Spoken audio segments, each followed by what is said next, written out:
dying, still trying to be what the niggas can't be. In and out of this game, like this can't be.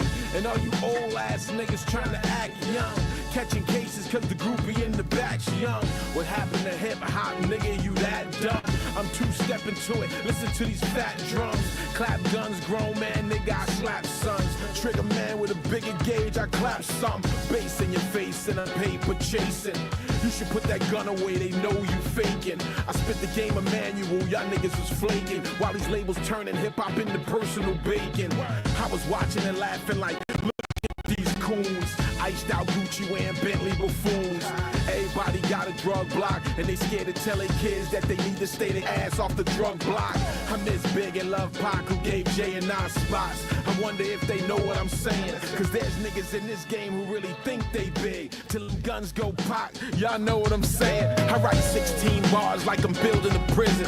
For frontin' ass niggas, I know how you living. I got an overhand right that'll hit you like Mike, and I send you niggas crying like Robin Gibbons. Niggas saying bumpy knuckles, you too old to be a goon. Well, at least I ain't 40 using auto-tune. I'm on a raw plateau, at dough, like Kane, Black Flow, Black Thought, rooted underground gold. Bump nuts in the hood, laid up with a cougar.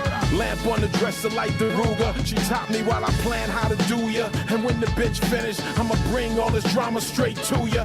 You don't want no problems with the static addict, you faggot. Static selector and bumpy knuckles making magic. Rest in peace to Mr. Magic, who told niggas to be they self. Who look into the mirror and can't see they self. Like weed, they enhance the vocal lie. So you step into the booth and give the vocal a try. That exotic got you acting like you nice, but you don't got it. And them niggas sitting around you putting gas on that garbage. We a culture full of writers with passion, the body biters. And we don't see black or white, Michael unite us. Award shows never invite us on they mic fix shit. They rather play best than fight us. Shut it off.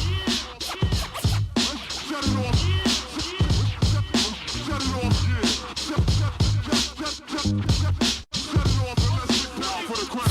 I bet you never seen a nigga that get raw like me. Gun in your face, put niggas on the floor like me. Who go to war like me? Flip a whore like me. With the squeeze on rap competitors like me. Get less and make more like me. Hunt a nigga down like the predator like me. Keep the max in the drawer like me.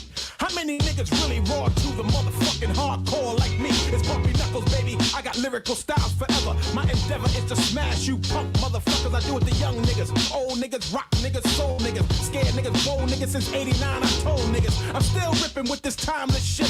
While you niggas spit that offbeat, rhymeless shit. My life is full of hard times and shit. So all I rap about is whooping niggas' asses and crime and shit. Who got the hardest MC style ever created? Bumpy knuckles, baby. Bumpy knuckles, baby. Who got celebrity status and is still underrated? Bumpy knuckles, baby. Bumpy knuckles, baby. Who got them two hot nines that be black and nickel? 1 2 1 2. Bumpy knuckles, baby.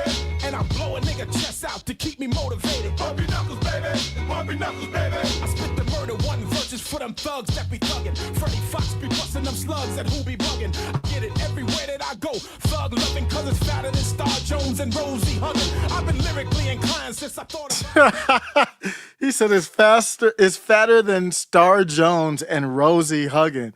And I think both of them got on the Ozempic, lost weight. Because I saw Ricky Lake recently. That was a funny line, though, from Bumpy Knox. I'm an old school hip hop fan. Let's see if we can get this audio. I got the audio for I've already watched the whole Nick Fuentes. If you don't know, Candace Owens had a discussion, sit down in person. I respect just that part of it. I do not respect how Candace Owens carried herself in the interview. And we'll get to that. And that will be the topic today. I'll get to that. And it's not going to be the full interview because we actually don't need the beginning at all. I'll touch on it. They went through the Nick story, the typical Nick story. So I was like, oh, this could be a good conversation. Because when you start with the Nick story, you kind of expect it to go, not that Candace has to agree with Nick, but that she's not going to be in bad faith. But if you haven't seen it, spoiler alert, Candace Owens came in very, very bad faith. Shockingly. I did not expect Candace Owens to agree with Nick Fuentes on everything, but I did not expect bad faith. Not like this. It was kind of shocking to me. And now I understand why Nick was like, it didn't go as I thought. Not that Nick thought it was going to be some friendly, the whole interview. He thought there would probably be some back and forth, but not disingenuous like that. Christian, great friend of the show, says, good morning. Looking forward to this. Haven't seen the interview yet myself. Later today, though. Okay, yeah, so I'm just going to bounce around in it if I can get it up. I'm just going to play it from my phone. I don't know why it's not playing right now, but yeah, I'm going to play it from my phone as audio in the background. I think she's copywriting, but I think I saw Dr. Carlin Borisenko did a reaction. I didn't see her reaction, but I saw that she did a reaction to it, and I don't think it got taken down, but that's part of this discussion. The interview, Nick and Candace had the interview, and Candace didn't put it on YouTube. Where did she didn't put it anywhere other than her website. You had to pay $2 to get it. I have no problem supporting somebody who is platforming Nick, so that's not my concern. It's $2. But the thought process of it, why did she do it like that? I think that's worth noting. And you can see in the interview that she came at it from an angle where, to me, it looked like she was trying to, it looked like she went into the interview, in my opinion, that's the appearance. I don't know for sure. And thanks as always, Christian. Yeah, it's my highlight reel. I don't know for sure, but it seems like to me, she went into the interview with the same intent that somebody would have gone into this interview with who wanted to put it on YouTube. When you put something on YouTube, Tim Pool has talked about this many times. How do you think Tim Pool was able to try to put Ye? Ye walked out early, but Tim didn't plan on that. Why do you think Tim Pool was able to schedule? He knows all the people in YouTube. And why do you think he was able to platform him? Nick was there, Milo was there, and obviously Ye was the feature. How do you think he was able to do it? He actually tells you, and he said it about if I have Nick on. He was saying it when they went back and forth over the Jake Shields at the time when that started. I didn't even know who Jake Shield was, but now I know him really well as far as like following him. If you counter Nick Fuentes, YouTube will allow the Nick Fuentes conversation. As long as you counter him, you have to disagree with him. If Nick Fuentes says something that YouTube doesn't like and you agree with it, it's coming down because you're giving him a platform and you're validating basically his opinion. And really, these large accounts is where this comes into play. I mean, they'll pull down any account, but that's the large accounts are what they care about. So if Tim Pool has Nick Fuentes on, it's like, dang, I like some of what you said here. Here's what you said. I agree with. Depending on what it is, no, they're not going to have that. So Candace Owens basically disagreed with Nick on everything when they don't really have that much. They have more disagreement than I thought. Candace is still more of a leftist than I thought. But let me know if this audio is paying through. Welcome to the through. Candace Show. Great to be with you. You talk a lot of I do. You absolutely talk a lot of about me included. Mm-hmm. So I wanted to invite you onto the podcast because a lot of your videos have been going viral. Obviously, it will not surprise you to learn that according to the media, you might be the most evil person in the world. They say that about me, yes. That's my reputation. Definitely anti-Semitic, racist, right. Misogynist. If you were going to interview like the Riddler or the Joker, it would start out that same way. So now I'm watching the interview or listening to it here again. I'm watching it on my phone, but let me know if the audio came through, Christian, or anybody. But it makes sense how she set that up. It wasn't like some lighthearted thing. She set that up to she didn't come straight out and say, because Nick asked her, because he obviously at the end of the interview saw he was ambushed, asked her like, am I evil or something like that? And she didn't say that. But Candace Owens is a woman. She framed Nick as racist, anti-Semitic, evil, as the most evil guy in the world. The title of the video is something like the most evil man in the world. And she didn't mean that ironically or, as a joke. She meant it seriously. Let's get back. It's on her website, so it's annoying. there have been real fears of people speaking about your groiper movement. So I did something before this interview is I went back into my phone and wrote Nick Fuentes. I wanted to try to remember the first time that I actually heard your name.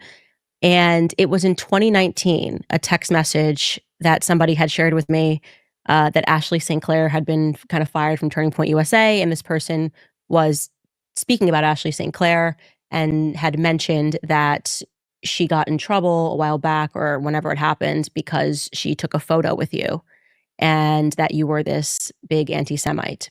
And then later that year, I had a conversation about the groipers. It was something that I had never seen before, who were showing up on college campuses and asking questions about conservatism to various speakers, whether it was Rob Smith, Dave Rubin, and asking, so I'm going to fast forward through this part here. So what they're going to go through is the basic. It's definitely worth listening to, but I want to get to more of the kind of contentious parts. So she asked, just like when he was on Jake Shields and many others, Candace Owens' audience doesn't know Nick. It's a different audience. Nick's audience knows Candace Owens, but Candace Owens' audience doesn't know Nick. So Nick's happy to tell the story. He told the story well. Nick showed up, another spoiler, Nick showed up flawless in this interview. Not just have be totally like, oh yeah, that was cool. We had a conversation. I disagree with him on some points. Well, here's why. Because I don't think that I should be grateful for being given a chance. It's not being grateful. It's just being a decent enough human being. Forget gratefulness. Okay. You don't owe anybody anything. Okay. But the point So I went a little bit, I might want to back up a little bit here. This is where they're talking about, I think this is about the podcast, the infamous podcast that was the Twitter space. It was on Nick's birthday, I believe, last year. When is his birthday? Isn't it coming up soon? This is summer, I believe. It was about a year ago where Candace Owens did a space and she brought in Dave Smith. And I even forgot what the space was terrible. They brought in Dave Smith, who I like Dave. They talk about Dave a lot in here. I think they'll probably get into it. But that's what they're talking about. They brought in Dave Smith and they brought in this banker, this tiny hat banker that was just so cringe throughout, dominated the space. Nobody had a counterpoint. And Nick saying, well, you didn't reach out to me. I wasn't a part of that.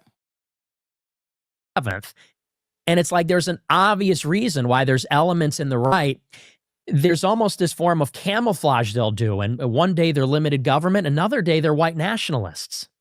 You know, guys like Stephen Miller, who will present as very racialist and very nationalistic, very conservative, but yet still extremely loyal to Israel. And you start to say it's not just that Israel influences the government. It's not just there's some vague thing going on.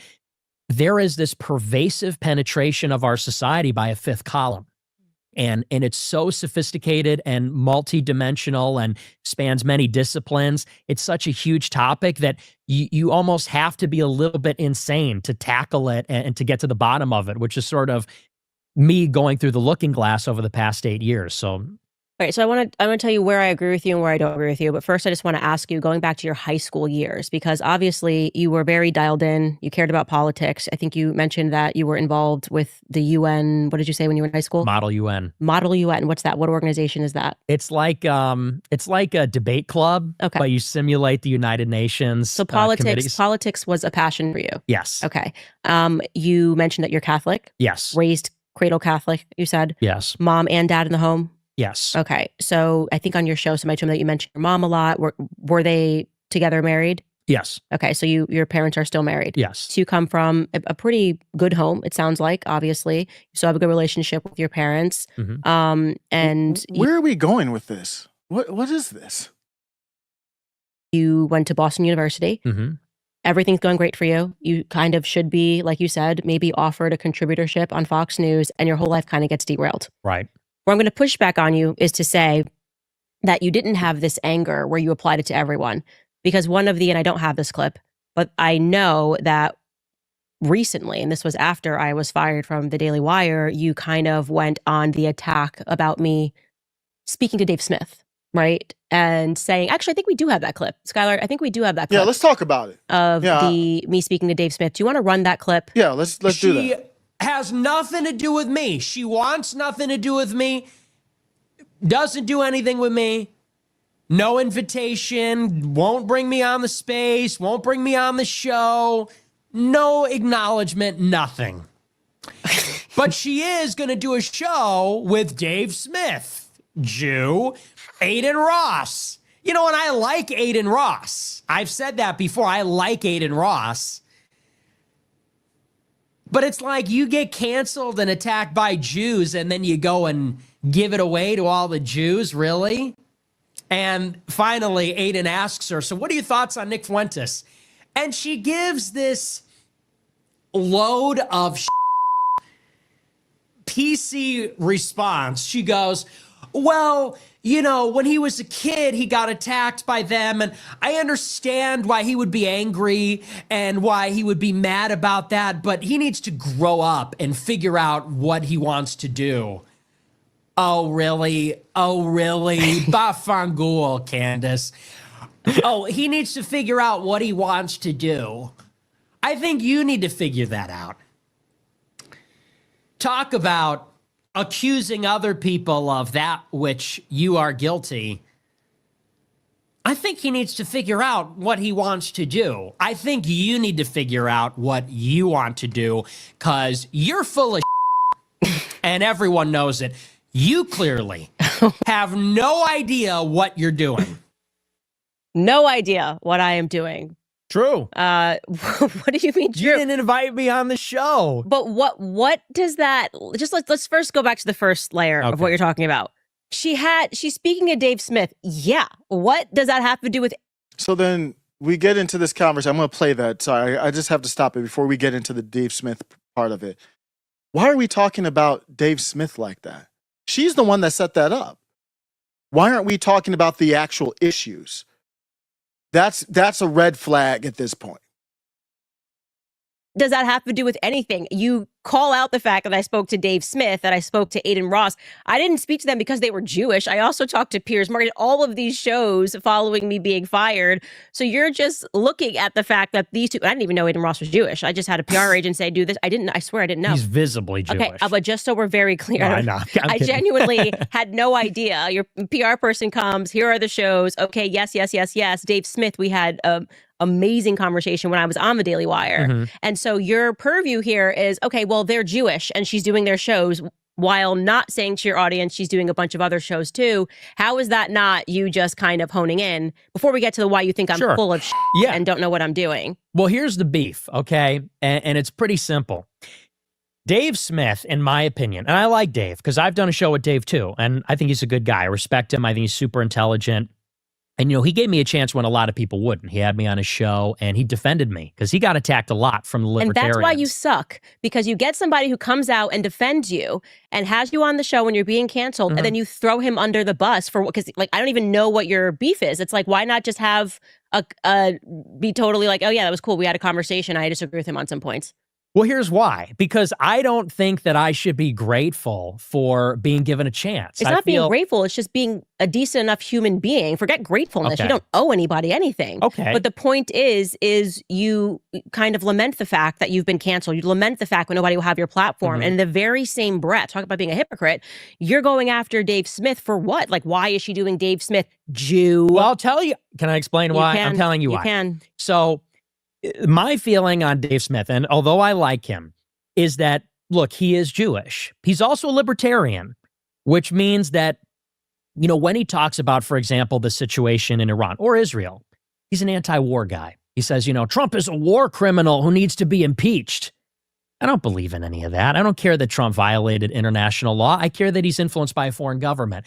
He said on another show, he said, Israel's a satellite of the U.S. We're the empire, and they're our satellite. They're like our aircraft carrier in the Middle East, which is something Joe Biden said, who's an AIPAC man.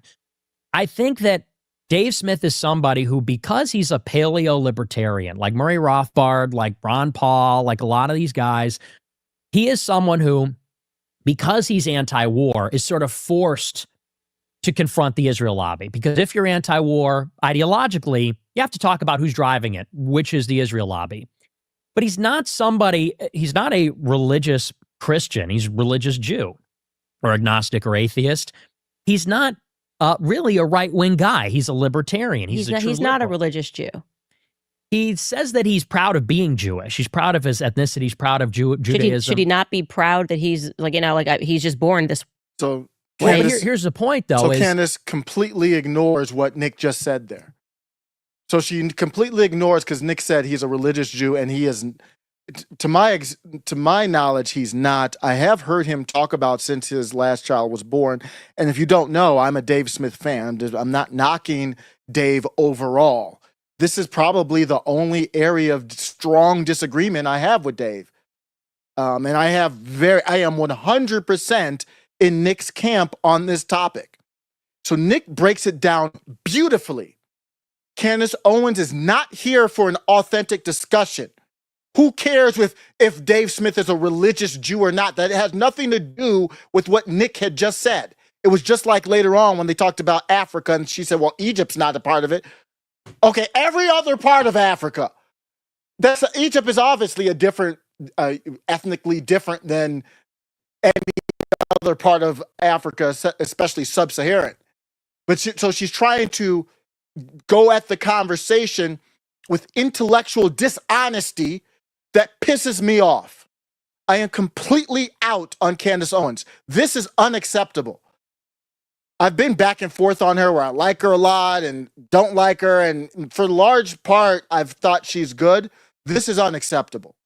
What Nick is saying is when Comic Dave Smith is on these shows, when he's on with Andrew Schultz, when he's on with Joe Rogan, when he's on with Tucker Carlson, he's an anti-war guy. And Nick's not an anti-war guy. I'm an anti-war guy, but that's not the point. What Nick's saying is Dave Smith is an anti-war guy. He's not an anti-Israel guy.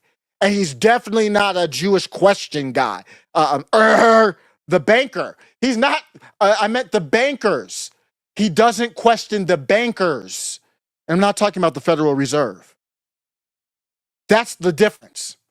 And him being ethnically tiny hat matters, obviously. It's a conflict of interest. So it's nothing against Dave Smith. He's not, Nick, how many times does Nick have to say, I don't think he's a bad guy? Nick said, I don't even think he's dishonest or, disingenuous.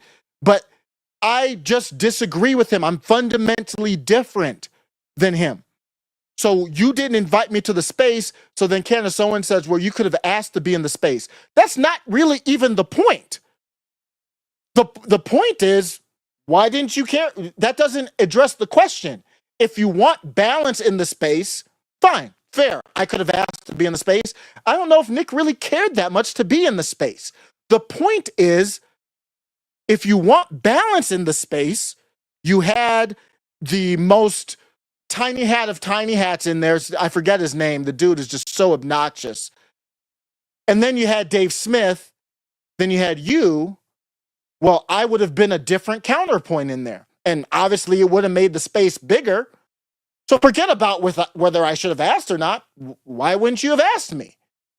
She didn't address that. She doesn't address that. The same reason why she came at him combative in this interview. Same reason Tucker Carlson sneak disses Nick and would never have a conversation with Nick. But at least Candace has. I give her credit for that. But Tucker has not. But it's the same reason. They want to be, and the same reason why she platforms Dave Smith, they want to be the good right. Dave Smith talks about that and he pisses me off. I've talked about it before. He goes on Andrew Schultz, and Andrew Schultz basically comes off, and I mistakenly called Andrew Schultz Jewish. I thought he was Jewish. He's not, but I'm going to admit I was wrong, but I would like to see his, if he does a test, I wouldn't be surprised if it was 15% banker. But regardless of that, he's effectively a banker. That's why I just should say effectively. So that's why he goes on, Dave Smith goes on with Andrew Schultz, and Andrew Schultz names Nick Fuentes, or it might have been indirect on there. They're so scared to even name him. Oh, there's the anti-Semitic right. How can you challenge, and people say, well, Dave Smith challenges Israel. That doesn't make any sense. How can you challenge Israel while you call out the anti-Semitic right? Does that make any sense? Israel is a tiny hat banker, ethno-nationalist state. So if you believe in the anti-Semitic right, it is impossible to challenge Israel. Explain to me where I'm wrong there.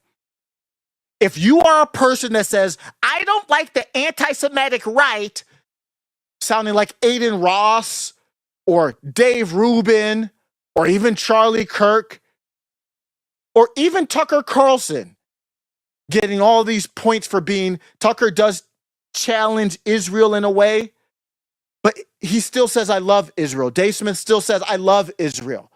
Dave Smith does not get into the banker question. Like Pete Quinones did with Daryl Cooper. They got deep into the banker question. Dave Smith would never go on there and have that conversation. That's what Nick is saying. And when Dave Smith, so Candace is saying, well, Dave Smith bigged you up. That's true. Dave Smith, it was like 2019. I think the conversation happened like 2018, 2019. I found out about it in 2020. And then I found out about Dave Smith. I was a Dave Smith fan before I even got into Nick Fuentes. And I had a lot of respect for Dave, still do. A lot of respect for Dave. And Dave was like, this young guy, I want him on my team. This dude is bright. That was like 2018. What? We're in a different world now. Why is Candace bringing it up like Dave Smith platform Nick Fuentes and bigged him up? That was like 7 years ago. How's that even relevant now? And other people say, well, Dave Smith had a conversation with Nick. When was it? We're talking about like 5, 6, 7 years ago. We're in a different world now. What are you talking about? That conversation didn't even talk about the JQ. So why is it even relevant that they had a conversation back then? Why is it even relevant now that Dave Smith bigged up Nick? He doesn't do it now. Why is that? You see the BS that Candace is coming through with? And Candace knows her audience doesn't know any of that. Doesn't know any of that backstory. So she can frame Nick as the most evil guy in the world, and I'm the courageous one to have the conversation with him. That's the BS that's happening here.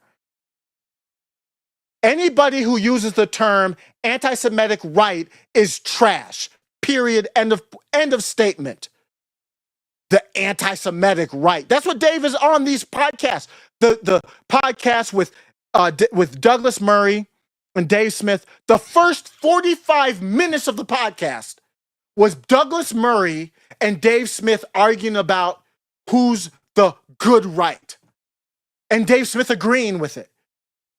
Like, oh, Daryl Cooper's the good right. Nick Fuentes is not. That was the whole first 45 minutes of that conversation. That was the point of the conversation. That's why Whitney Webb is not on the right, but that's why Joe Rogan, in my opinion, will have Ian Carroll on, who says, I love Israel, but I just have these questions. Okay, I'll agree with the questions, but why do you love Israel? So it's always a I love Israel guy. It's always a guy who won't go into Peter Thiel, Palantir. Always that. Tucker doesn't go into that. I don't know. Does Dave go into that? I haven't seen that lately. Somebody let me know in the chat. Nick Fuentes does, and that's what caught the eye of friend of the show, Peter Hager from Generational Change, said, oh, Nick's going at Palantir. This is interesting. Because he comes to conversations, whether you agree or disagree, Jen and Peter come to the conversation in good faith. It doesn't matter. Dinesh D'Souza came to the debate with Alex Jones. It was a great conversation. Why? They didn't agree on anything. Why was that a great conversation? I didn't crash out on Dinesh. I gave Dinesh props because he came to the conversation with intellectual honesty. That's why. And Nick gave him credit. He gave Nick credit and didn't back down afterwards. This is BS from Candace Owens. So she's on some other motive. This is something else going on here. It's not about whether she agrees or disagrees. It's about what is the framing here. Nick, she didn't address anything Nick said except to try and catch a slip up and Nick cleaned it up when he said it. He said a religious Jew. But then he was like agnostic or atheist or whatever he is, ethnically. He cleaned up. Why are we even going at it? That's not even an important point. Perfect example of where I'm like, what is going on? Though is So he's not really 100% aligned with my view. Now, here's why that matters. I think that It doesn't. no, it does. It doesn't. It doesn't. I'll tell you It why. doesn't. It You does. can't say I want to create people in the image of myself. No, but That's I'm completely ridiculous. I'm criticizing people that I disagree with. And to put it very succinctly, I think that this conversation about Israel has blown up. It's gotten out of their control. Everyone's getting red-pilled. They want to control the conversation. And I think that Dave Smith is somebody that, because he's Jewish, because he's libertarian, they have selected him as a convenient spokesperson for it, because he doesn't really have. What Nick, I'm not going to speak for Nick. What I think Nick means here, and he said it fine, but just to bring the context, he's not necessarily saying there's like guys in hoodies or black suits in the shadows who picked who picked Dave Smith. He's more saying Dave Smith is allowed on Joe Rogan because of the position he has. That's what I said about Ian Carroll. If you say, and Tucker Carlson would be the same way, they all are, I love Israel. And it makes no sense. If Dave Smith says, well, Israel, I don't know if he's changed his position, but he had that statement. And when I was early in my thought process, I said this too: who's controlling who? Is it America controlling Israel or Israel controlling America? And then I was like, oh, that's why the JQ is important. It's the JQ. It's the JQ above Israel, above America. That's the question. Dave Smith doesn't get into that. Dave Smith says, oh, I think Israel's a satellite state of the U.S., just like I would say Ukraine is a satellite state of the U.S. That's not criticism of Israel. You can say, well, I call Ukraine a corrupt country, but that's because the U.S. and other countries dabble in and make them corrupt.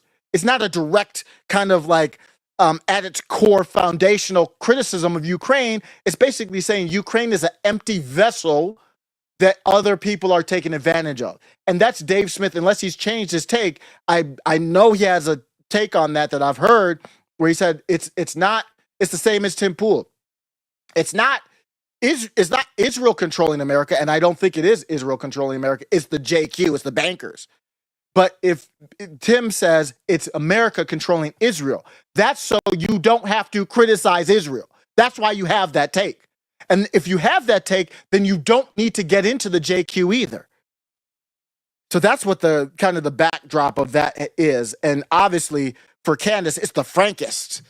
That's what it is. It's not there's no banker question with her. He doesn't really have a problem with Jews and their Jewishness. He doesn't really talk about the whole fifth column aspect of it. He talks about a very narrow aspect of it, which is there's this Israel lobby and they're sort of influential and they're driving us to war.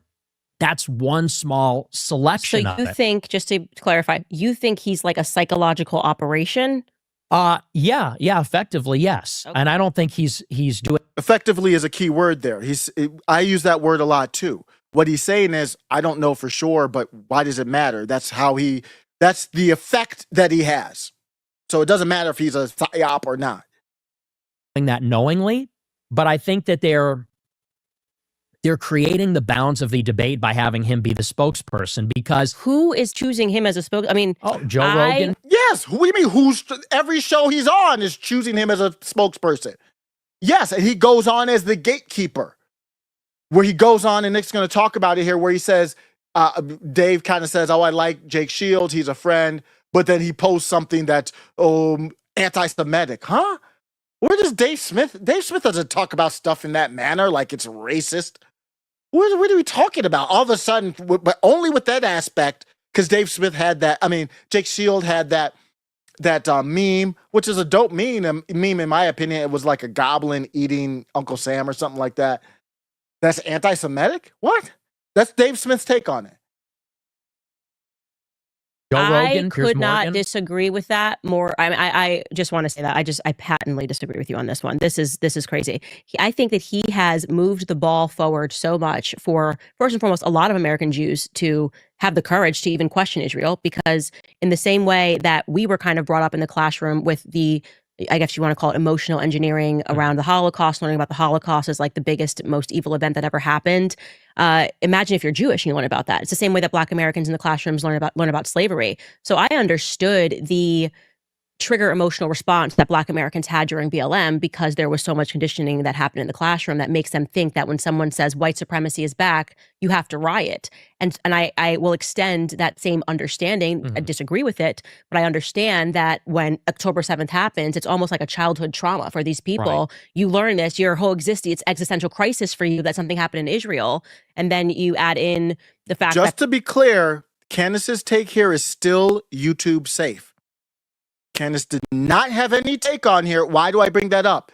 I think it appears that she wanted to make it YouTube safe. Why didn't she do that? Because I think she looked like an asshat. That's why. She didn't want that out there. The fact that the ADL is sponsoring these trips to kind of make sure that they stay into this, this is who you are. And if somebody questions this, like we could end up in the Holocaust again. You have to have some sort of an understanding, even if they're wrong, right? You have to give them a little bit of time, a little bit of grace here. And so for him to be doing what he's doing and to be enduring a lot of the same stuff that I'm enduring, like he is on lists, he is being attacked by every single all people that are attacking me are certainly attacking Dave Smith. And your excuse is that he just is born Ashkenazi. No, that's not my excuse. Yeah, he just told you. So you see what happened? That's why I said his excuse is that he's born Ashkenazi. That's not what he was. He never said that. She's not honestly listening. She's not having the conversation to understand. Dinesh D'Souza was listening and said, "Hey, Nick, this is what I think you're meaning," and accurately, in good faith, said, "Okay, this is the argument you presented." And Nick talked about it in the aftermath. Nick was like, "Man, this is kind of cool that I made an argument." And Dinesh D'Souza took the argument and actually responded to it. Candace didn't do any of that in this interview. My problem, and he's married is to a Catholic, by the way. So that that's the part that I'm even more confused about, because you said like he's a religious Jew. No, he's not. He's married to a Catholic. What I mean by that is my criticism of Jews. I would have crashed the hell out on Candace Owens at that point. I would have completely, obviously not physical or anything, verbally would have crashed. The interview would have been over because it would have been very hostile. And that would have been what she wanted. She wanted to paint Nick as evil, and listen to how calm Nick is in return. But I know this, and I'm completely biased. Obviously, I'm a huge Nick Fuentes supporter. I'll disagree with Nick when I disagree with Nick. I think I was chatting with Ray Studios, friend of the show. I forgot what we were talking about. It was like the immigration stuff, and I think Nick supported the big beautiful bill, which I think is a horrific piece of legislation, and Nick supported it because he had the money was going to ICE and stuff, and I said that money is going to surveillance. It's not going to anything for any mass deportation. And Nick says that though, so I don't even know if I have a disagreement there. But if there's any disagreement, I will say that. So, but I am biased. I am a big Nick supporter, to be clear, but that doesn't mean I'm wrong. So if I'm wrong, somebody make a better argument than what I have right now. If you have a better argument, I will adapt the best take.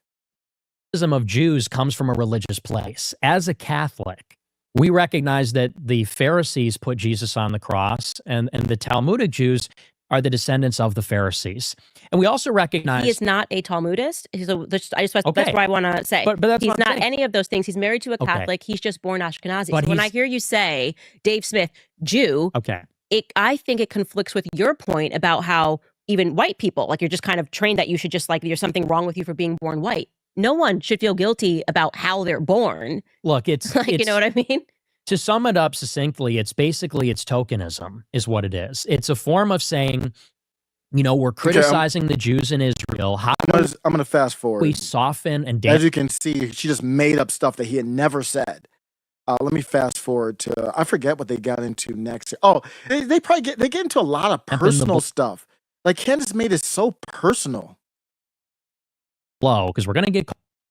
You don't get invited on the show. Piers Morgan won't have me on the show. He banned me. Tim Pool banned me. Joe Rogan banned me. And it's like, wait a second. So, clearly some people are able to go on these shows and express some form of the view, which. So he's saying, why is Dave invited Is on? again, like what you're saying. I'm just fast forwarding here. At the moment that I recognize something, or at the moment that I become something, everyone else must therefore become that thing. I think that's asinine. I do. Yeah, but I'm not saying that. Look, my show is my platform, and I say what I feel about the situation, and my audience is already there with me. You know, I'm doing a show, and by the way, I don't even do it for the audience. I say what I say. I said it 8 years ago when it really wasn't popular. I said it 5 years ago when it was a little more popular. I'm saying it now, and you know, so and that's the difference, I guess, is this is a common critique of me and my audience. People say, well, are you being tactful? Are you being strategic? These kinds of things. I'm not setting plays. You know, I will acknowledge I'm impulsive. I am bombastic. I'm out there. I'm a maniac, you know, but my job is to put the truth out there. I am the bucket of ice cold water, and I'm dumping it on people, and some people are going to get it, and some people it's going to take them longer. I'll let other people set the plays. I'll let other people kind of do the breadcrumbs and do this incremental approach. Here's what I'm going to do. I'm going to do the race. I'm going to go to the race part. And the part that actually got me the most upset was when she tried to get into the marriage part in a very, in my opinion, disrespectful manner. And Nick called her out on it in a very calm, professional way. But let me go into there's two big other parts of this that are worth talking about, is the race and then when she got into Nick's personal life. Approach. I kind of figured it out. I was off to the races from the beginning, and I just want to cut to the chase and get to the most fundamental part of the idea. And so, you know, that's why some people don't like me, granted. But I think the big picture is that I have been suppressed for 10 years, because I mean, we could sit here all day long and say, were you mean to this one? Were you mean to that one? Was this out of pocket? The fact of the matter is, I have been more centered than anybody for 10 years. Yeah. And that's the real reason. So, and But you're not still being censored. I'm just trying to provide feedback. I am, though. Provide feedback to what you just. He's not being censored. He's not allowed on YouTube, the biggest video platform. Let me look for the race conversation. Said in that clip, like, why? No, but then you kind of, in a really crappy manner, spoke about that on your show, something that I was privately going through. That this is the bullshit. The whole thing is still was, lasting. Okay, I have a lot of stuff going on in the background. This was all about Candace. So annoying. Nothing intellectually interesting here. You've got Nick, one of the smartest guys out there, and this is what you're talking about. Your own personal stuff that I don't care about. And maybe some people do. But they took a picture of the Groiper standing upright. I never knew this story. He's talking about how the Groiper was made. Her website the video is, it's just so hard to go back and forth. I'm on the phone. Let me go back. Let me see if I can do a little bit of that. The Groiper discussion. And you have a line of Groipers asking you questions about the USS Liberty and dancing Israelis. I said, what must be going through his head? And ever since then, they took the Groiper standing upright, because the famous picture is he's sitting down like this. But they took a picture of the Groiper standing upright, and there was a meme at the time of Alex Jones walking down an alleyway, and they copy-pasted a bunch of Alex Jones. They said it was an army of Alex Jones. And so someone took that meme and they did it with Groipers. They had an army of Groipers marching down the alley. And I said, that's us. That's the Groipers lining up to ask Charlie Kirk a question. So that's the origin of the name. Okay, interesting. I was always wondering, I'm like, what does Groiper actually mean? And so it's a lot of people that have these anonymous accounts. And like I said, we'll show a clip of. Why did she say anonymous accounts? Do you know how Candace Owens kind of got her start? It was through an Israeli firm. Israeli tech-backed firm, to my knowledge, that kind of promoted people like Scott Pressler and Lauren Boebert. And then she at one point was doing some type of, I got to look it up before I talk out of school. Remember, Candace Owens was pushing that. Basically, it was a push to kind of go at anonymous accounts on the internet. That was interesting. It's the Groipers. They're anonymous accounts. What does that have to do with anything? That was an odd thing to put in there. Let me look for the race stuff. But I never knew how the Groipers came about. I never knew that story. So that was kind of cool. Where she said, Nick told the story where I guess it was some random fan of his that used Pepe the Frog, I guess, and then just they created the name Groyper. That's a cool story. We are. Our culture, our heritage, our ancestors. Let's get into this. So I'm at 1 hour 26. So let me back it up to the start of this race. Let's see, 122. Let's see. Because that was the stuff that was out there. And then, yeah, I mean, and then you went through it. I mean, and hey, and likewise, credit where it's due. Let's tough through this BS about Candace, and we'll get to the race stuff. This is good stuff here. You know, maybe I've been unfair to you. I don't know you, you know, and like you said, we talked once and twice. We finally got there. No, but it's true. And this is the first time I've met you and I don't know you. So, and I'm willing to admit if I'm wrong, you know, maybe I've been unfair to you. But for what it's worth, they did put you through the ringer, and I don't even need to tell you that. You know it, and everyone knows it, and it sucks. I actually thought you were a Fed at one point. I know. Yeah. Yeah, because I'm sitting here going, this makes no sense. I literally just am being punched in the face. She never in this interview said that he wasn't. Side note, just kind of footnote that. 1,000 times. Everyone's coming after me. What did I do? I tweet the hashtag Christ is King and like my whole life is over. And now I kind of understand that it was because people were watching your show and they were right. And truly, people can just be ignorant. It's just like I said, it's not female content. I would not describe you as like all the moms are lining up to watch Nick Fuentes. Some moms love me. Some moms love you, There's I'm some sure. Moms that but love as the a show. rule, I don't think that we're watching your show.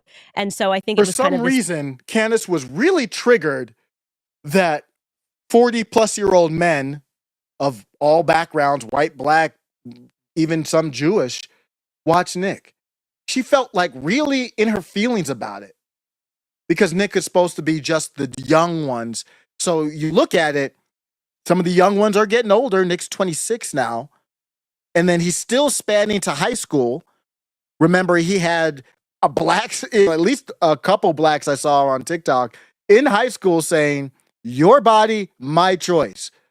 A complete attack against feminism. We've never seen a cultural attack like that. I've never seen one at that level against feminism, a more effective one than "Your body, my choice."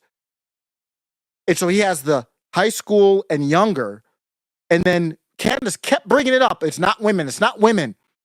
It's almost like she didn't want women to find out about the show because she has a lot of women on the show. She's like, so you see what she's doing. She's bringing Nick into the challenge is you bring Nick. That's why they don't bring Nick on the shows. You bring Nick onto a Ben Shapiro or Charlie Kirk. Well, then there's a percentage of your audience that's going to start liking Nick.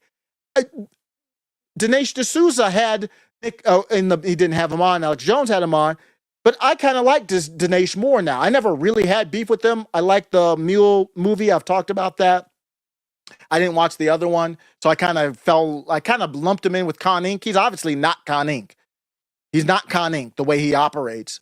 So my point is, Nick crosses over with Dinesh, and I like Dinesh a little bit. I haven't watched his show, but I'd give him a chance now because of how he handled the Nick Fuentes stuff. So Candace has Nick on the platform.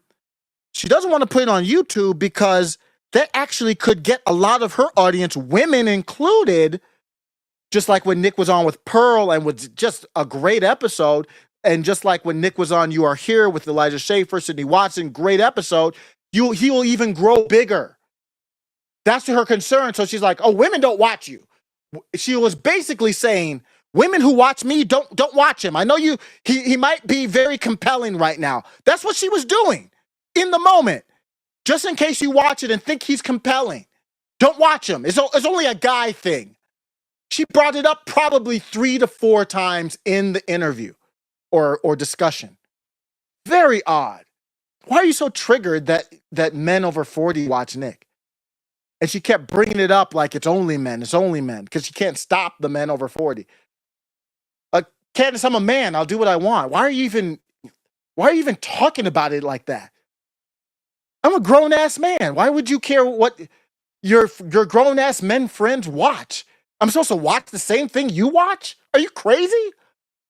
You're a woman. I'm a man. We don't watch the same. I mean, sometimes I'll watch Below Deck or something my wife has. It's not a bad show, actually. It's a customer service show at its core. But I'm not a natural Below Deck watcher or whatever women watch. I said I've watched The View before. I'm not a natural back in the day when it was better, but it's a good show. But it was just because my mom was watching. It was a good time. So I'm not a natural View watcher. But you see what she was doing there, like the way she knew in the moment, the way he was coming across with me being aggressive, me talking over him, and him being calm. She knows that appeals to her audience. So she kept bringing it up. That's why Nick was like, what's going on? Yeah, women do watch the show. I mean, I might have a smaller percentage, but this was really crazy. If it wouldn't be much different if Joe Scarborough had a conversation with Nick Fuentes than what we saw here. I think it was kind of this thing that they definitely believe that there was some sort of coordination going on between you and I. No, but there wasn't. It was it sucked. I'm not gonna lie. It was not an easy year last year. And so when part of her purpose as well to draw the wall, I'm frankist. I'm not Nick. I'm not associated with Nick. She's not even with Daily Wire anymore. Why is she worried about an association with Nick? People are telling me, oh, Tucker's different now. He's speaking at TPUSA. Oh, it's different now. What's different? What's fundamentally different? They don't talk about the bankers and they still love Israel. Explain to me what's different. Oh, wait. If it's so different, why wouldn't they be like, it is different now. Nick can come in the building. That would be different. Nick can speak on the stage. We'll invite Nick to the stage. You invited Cenk Uygur to the stage. If you said Nick would be invited to the stage, even if Charlie's like, that would be different. We're not seeing anything different from Candace than when she was on with the Daily Wire. She's off the Daily Wire and she's still talking about, I'm not associated with Nick. When she was on the Daily Wire, you can see why she would say that, because her tiny hat gremlin of a boss would not want her associated with Nick. So what's the excuse now? Somebody help me understand. So when on top of that, you start telling people to attack me. I didn't really tell people to attack you. Okay, fair. I might be misquoting there, but like they got the idea that they should start attacking me. I was like, okay, this guy must be working with the ADL, because the ADL had just attacked me, and then it was like 2 weeks later, you're attacking me, and people that watch your show are attacking me, and I'm just going, what the heck is going on in my life right now? Again, when you're in the moment, you can kind of believe something to be true, but I definitely thought that you maybe were like a total fed. Yeah, I heard that you heard that from Tucker. Is that true? No. She never said he wasn't. No? Lie. Yeah, because I heard that, and that was another I think thing a lot of people, by the way, have asked that question, like, is he a Yeah. fed? But I did not hear from Tucker, like, Nick Fuentes is definitely a Well, fed. Tucker is pushing that around. It's like a whisper campaign. He said that to Alex Jones. He said that to a lot of people. So, Well, I thought I said it to people because Yeah. I was definitely I know, yeah. We're getting saying, to the like, race he's soon. got to be a fed, because and what that is got he back to me, doing? and that was part of why I was We're getting to the race soon. towards the middle of the beef Okay, last year. fair. But I really did believe it, because Yeah. I was just, it didn't make sense to me. I'm like, what am I doing that everybody everywhere is upset with me? You know? Well, and I think suffice to say, unfortunately, in this space, Whoa, let's stop it. Ms. American, America First AF. I didn't call for it. I'm a woman and I watch Nick Fuentes. You are what Candace Owens is afraid of. If Nick, and he just has that appeal where he's a funny guy, he's charismatic. Even if you disagree with him, you can kind of, once you start watching him, you're like, it's funny. Like I told you, I'm not going to name any names other than the ones that, there's only one that came out with it. Peter Hager said he came out with it, so I'm not outing anything private conversation. He was like, there's some things I agree with Nick Fuentes on. And if women start watching him, that's a whole different thing, because most of these people don't have men and women. So you are the person. Thanks for coming forth, Ms. American AF. space, there is a lot of distrust, I think, on both sides, Yeah. because there's so much deception and so much intimidation and bullying and these shady tactics that, when you don't know everybody, you really don't know what to make of everybody else. I'm an unknown quantity to you. I come from a different world. I'm a young man. I'm on the political outside. I'm on Cozy TV. You're an unknown to me. You're in the belly of the beast at Turning Point and Nick is so casually savage. He's like, I'm different than you. I'm a young man. You're a aging woman. That's what that was. wire. And I don't mean that to cast aspersions, but just to say we're coming at each other from completely different worlds. Mhm. And I've always been in my world. You're sort of leaving that world and coming to these views. And I think there's sort of a mutual distrust and maybe misunderstanding, which is why it's good to sit down and chat, you know? Yeah. Well, and by the way, you can say whatever you want on your show, but I would just encourage you to like maybe sometimes think people are just not where you're at sometimes. And I have to check myself at times. And I think No one's having wrong, I think having the I'm exercise. in the future. Okay. You're with Ye in the future. Ye somewhere in the future. I'm 5 years ahead. You Okay, say, so let me ask you some of these questions. So you do have ideas that there shouldn't be interracial marriage. Mhm. I've seen those clips. Can you explain why that is? Yeah, it's not that I don't think there should be interracial marriage. I'm Catholic, so as you know, it's not a sin to be in an interracial marriage or relationship. But I am racist, I would say. I believe in the races. I believe there are white people and black people and Hispanics and Asians, and I think that it's a core part of our identity. It's who we are. And there's like this conservative reflex to say, we're colorblind. Race doesn't mean anything. And, you know, Pat Buchanan said this. He said, it's not everything, but it isn't nothing. And I definitely lean more towards the latter, which is it really is a core part of who we are. Our culture, our heritage, our ancestors, our customs, all of it. You know, it's not that I don't think that two people can fall in love from different races. Of course they can. And they have throughout history. And the races have mixed throughout history and assimilated. But for someone like myself, I always say on my show, it's just my value. I want to marry someone that looks like me, that comes from a similar background, because I want my kids to look like me. I want my grandkids to look like me. But sorry, I just want to make sure, did you say I'm a racialist or I'm a racist? She completely ignored everything he just said. And then locks in on the I'm a racist, where he's obviously kind of tongue-in-cheek with it. Everything he just said. She said, you don't think that you don't agree with interracial relationships. No, that's not the take. The take is that's not for me. That's what Nick said. That makes it a preference. Why can't a man have his preference? She didn't even address it. Racist. You know, for a long time, I would say I'm racialist. Now I just say I'm racist. Okay, so when you say you're racist, because these definitions get changed around, racist, you know, anti-Semitism gets expanded. What do you mean when you say I'm a racist? Because I think most people watching this would go, if you are a racist in the traditional sense of the term, why are you on this podcast, right? Wouldn't you just go, you know what, Candace is black and she's therefore I don't want to speak to her. Right. Certainly not going onto your show and saying, why won't Candace have me on? That doesn't really seem to line up with the traditional sense of the idea of racist. So yeah, and I'm using it, I'm being a little tongue-in-cheek. I mean, for the purpose of understanding, I'd say my views are I'm a racialist. But I do think that we need to deconstruct this idea of racism in the sense that, you know, look, you're black, I'm white.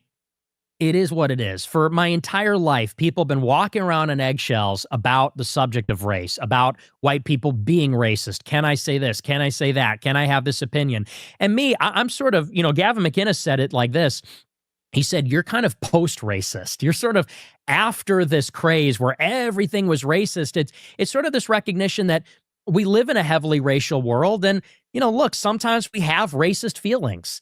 Racist feelings like, I want to live in a white neighborhood. I don't want to live in a black neighborhood. If they were all like you, obviously it'd be a different story. But when we think of a black neighborhood, we know what that means and why the property value But that's cheap. Black American. So this is why I want to understand this idea better, because, and this is kind of something my cousin has said, which I guess you could say is a racist statement, but she says that white people in America are the white trash of white people in the world. Meaning that like there's a special category of uniquely that you don't see when you're dealing with like white Americans here, that if you went across to just, I mean, like Switzerland, you wouldn't see this version of a white person necessarily, or this, you maybe went to the continent of Africa, you don't see this version of a black person either. Like even if you went to like to the tribes out in Africa that still exist, they would be a far cry from a black American living in a neighborhood in Compton, right?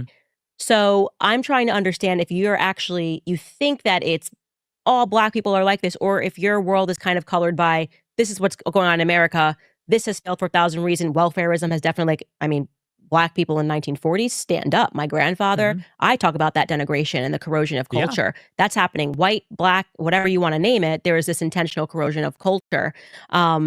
So do you think it's literally, well, this is just what a black person is when they come out? Or do you think that post welfare, LBJ, Great Society. I'm going to end after this race conversation. And if you don't know, my wife is white. Candace Owens' husband is white. And I'm going to address that after we finish this. And I'll end with the race one. I won't be able to get to the Nick get married lecture. This is what Black Americans have become, and I have a right to respond to that and say that as a white man, I don't want to live there. Well, I think it's more nature than people would like to believe. There's this classic tension of, is it nature, is it nurture, is it cultural, or is it intrinsic, is it racial? And I've always been on the latter side of this among conservatives. Conservatives like to say it's all culture. Black America is the way it is because of hip hop music and the Great Society and that kind of stuff. And I think the uncomfortable reality is a big part of it is intrinsic. One of the big arguments against the abolition of slavery in the 1860s is that, when Europeans colonized Africa, they hadn't discovered the wheel. There's no two-story buildings. There's no writing. There's no written language. Missionaries had to go to Africa in the last century and invent it for the African people because there's no recorded history. They didn't have writing. So Egypt is not in Africa. Well, Egypt is a different race. The Egyptians were not black. Okay, but you said when they went to Africa, so I just want to... The interior of Africa in the late 19th century. Scrambled for Africa. So we're now knocking Egypt out of Africa. Well, Egypt is part of northern Africa, sub-Saharan Africa. You said Africa, so I'm being... What the hell is going on? Africa is a huge continent, and she only can handle, she's going to carve out Egypt and then Nick corrects it. This is just so disingenuous, so intellectually flawed. I'm not trying to get a gotcha. I'm just responding. You're saying Africa. Sure. Yeah. It's in Africa. It's Egypt. It's kind of ridiculous to say there was no written language. Well, so I'm just trying to get you to sure. Egyptians are not Africans. If I'm not pushing back, the internet will. So, Egyptians are not racial Africans. I don't have a problem. If she didn't address anything he said before that. I mean, she didn't even address the main point. So I wouldn't even have a problem with that slight kind of correction. But Red Illusion's right. She's basically this is Red Illusion through YouTube, says she's basically being a conversational disclaimer. If only people would talk to Nick without the baggage of smear. So when I say African, I'm saying sub-Saharan Africans. Sub-Saharan, okay. Black people because it is a different race. In sub-Saharan Africa, and Europeans did not penetrate that until late 19th century. They didn't have any of this. To the extent that you have infrastructure. Candace let a pure-blood European penetrate her multiple times. It's a weird conversation as it continues if you know that. In Africa, because from the Muslims in the Sahel and the Maghreb in northern Africa, where the Arabs colonized, and then you had, Carthage and Egypt, you had ancient civilizations, but Sub-Saharan Africa, they didn't have that. You take these people out of that land and put them here, and they're enslaved people. You let them free in a modern, liberal republic, they're not going to succeed. It's not going to go well for them. And that was one of the arguments against abolition. People said if you free them without any assimilation, without any kind of process for them to be acclimated, they're going to die. And that's exactly what happened. Many of the bottom 10% of the lowest IQ Africans just died off for generations. And it had pardon the expression, but it had a eugenic effect because over time, if the weakest are dying off, that's one argument for why blacks in America have a standard deviation higher IQ than the blacks in sub-Saharan Africa. So, so I do believe there is something intrinsic going on there. And what makes people uncomfortable about this is the idea that it's unchangeable. There's something about, and this is why I'm a Catholic, we do have an inherent desire for universalism. We do believe that there's a common humanity and a common human community and all of that. We hate the idea that we're born a certain way and we can never change. And that's just the way it is.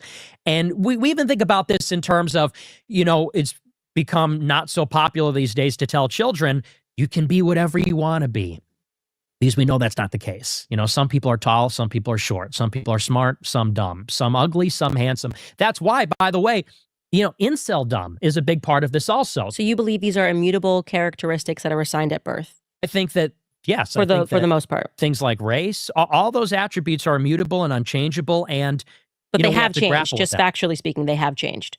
they change over time over the generations. Okay, so then you don't think it's immutable, because if this was an For immutable an individual characteristic. person. Okay, so you're saying that if you were born at this space and time as Right. a black person in America, here is the cards that you're dealt with, and you can't change that over time. Something like IQ does not change. No, it doesn't change wildly. It only changes genetically over. IQ is a big one, and that changes. That's a genetic trait. And so that can change over the generations, but not, you can't take an individual that's 75 IQ, which is the average in West Africa, and take them to 100. So two dumb people can't produce a smart person. I believe they can actually, Yeah.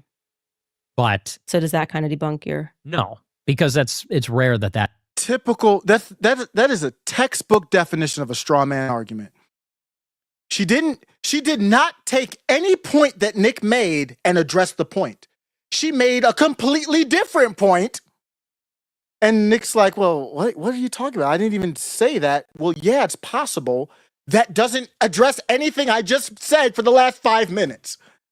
And you heard the tone in her voice where she wasn't even confident in it. Does that change what you just said? Well, she knew it doesn't change she's very smart. What a conversation. I'm so glad it happened. Nick exposed Candace Owens. Candace Owens knows Nick exposed her. And that's why probably, I don't know when she planned on doing it. I think that's why she put it behind the paywall. And then that's why do you think she was copywriting it? She didn't like how it looked. That's why. that happens, but IQ is a heritable trait. So it's unlikely that happens. Okay. And do you not recognize that there's group differences in IQ? Or? I think that there's group differences, but Okay. I wouldn't say, and the reason why I'm pushing back on this is because those perspectives that you hold, Thomas Sowell did a really good job debunking that. And I think the book is. Oh, you know what would have been cool, Candace? Is if you would have done a good job debunking it. You didn't even try, because you couldn't. Thomas Sowell, what does that have to do with you? She read the book or kind of name dropped the book. What's your take, Candace? You haven't addressed anything. Thomas Sowell, what kind of conversation is Nick came in person to your crib or your studio and you say, well, you know what? I'm pushing back against your ideas against race realism. How am I going to push back? Thomas Sowell push back. Oh, tell me, what did Thomas Sowell say that you have to tell me right now? I'm in front of you right now. Very smart person. She can't push back. That's why. The book is called Intellectuals and Race, and he opens up and makes a very sound argument that these characteristics are not immutable, and that it can be your environment. And he kind of goes back and discusses, like, who had the highest IQ and who now has the highest IQ. And so I just disagree with you fundamentally, but you have a right to have that perspective. So you don't think that there's group differences on average between the races? I think, just to be clear, I think there would be group differences if you took, like we were talking about, an American versus somebody who graduates college. Didn't answer the question. Straw man again. Nothing but straw man. College in Europe would be tremendous differences. Not tremendous, but yeah, there would be slight differences. Yeah. But you don't So think I that think racially there's differences between races? I think, yeah, because we have huge differences culturally. So going to your point of saying, I don't want to live in a black neighborhood, well, neither does LeBron James when he gets money, right? Right. And there's a reason for that, because there is That doesn't counter, and I'm just going to stop there. And I'll just, for the race conversation, if you want to talk about race realism, the first thing that I think about is breeding dogs. We have no problem understanding the difference between breeds of dogs. Your border collie, I used to have, my wife has had border collies her whole life. I've become familiar with them. Very bright. They're the dogs I saw a video with a border collie doing a dance routine. A bulldog's not doing that. That's the same thing as race realism. That doesn't mean the border collie is a better dog, and Nick says that. That doesn't mean the black is better than a white. It means that in this aspect, that's a strength they have. German Shepherd has a certain strength. A Chihuahua has a certain size. A certain Asians have a certain size, a certain intellect. The bankers, depending on how you define that ethnically, have a certain IQ. The whites, the blacks have. You look at the NBA. It's not 99% white for a reason. The NFL is not 99% white for a reason.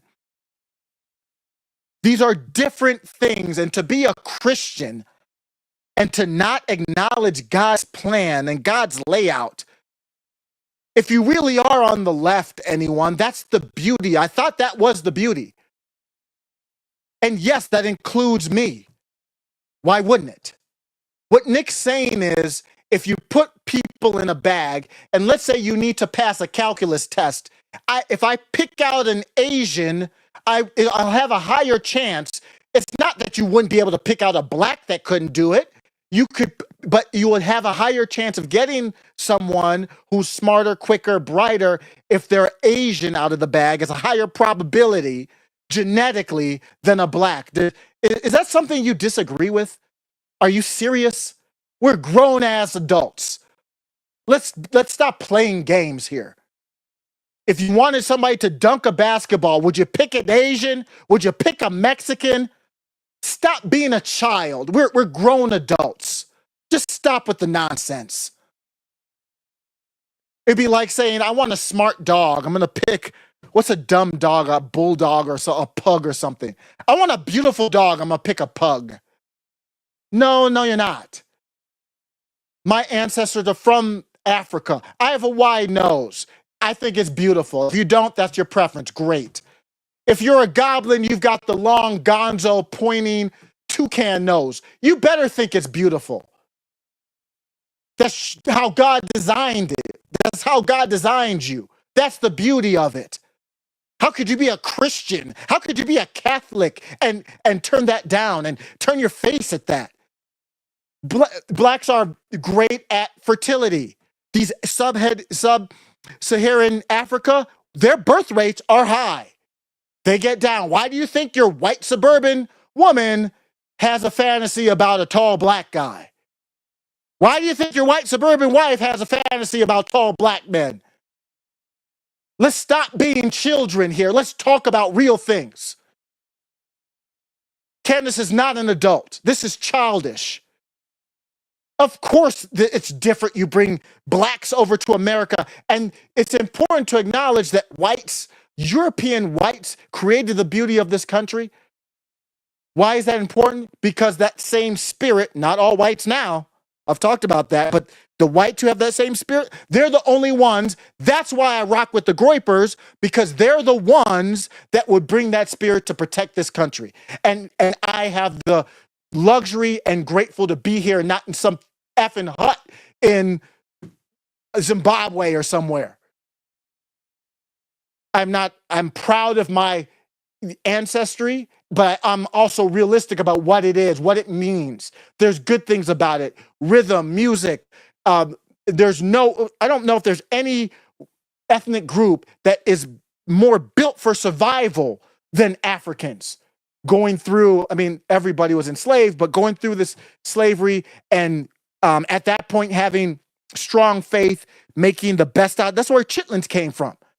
You didn't have any good food. So you had to make the best of what you had. That's beautiful. It's not high IQ in that intellectual form, but it's made up elsewhere. We're all equal from that standpoint. We're not all equal in every aspect, but I would say all dogs, a mutt is beautiful. So when we look at that, Candace Owens is married to a purebred European.